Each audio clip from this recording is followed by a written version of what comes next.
how to add more languages to Google Keyboard or Gboard on the Samsung Galaxy S25 series. First, tap on the Home button to return back to the home screen. Then from the home screen, swipe down at the top to open up Quick Settings. Now in here, tap on the Settings icon. Then in the Settings page, we scroll down.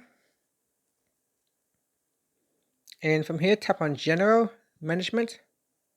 After that, you can tap on Gboard Settings, or you can tap on Keyboard List in default. And in here, tap on Gboard. Then at the top, tap on Languages. Next, we tap on Add Keyboard. And from the list here, you can scroll down and select a language that you would like to use.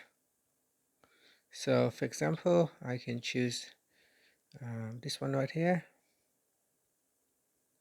So Gandhi, and then select a type.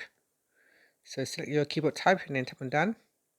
Okay, so we have now added a new keyboard language to your Gboard or Google Keyboard.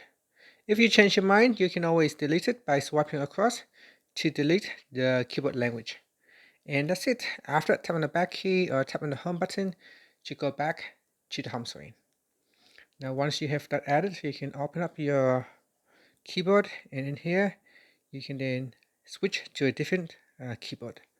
And that's it. Thank you for watching this video. Please like and subscribe to my channel for more videos.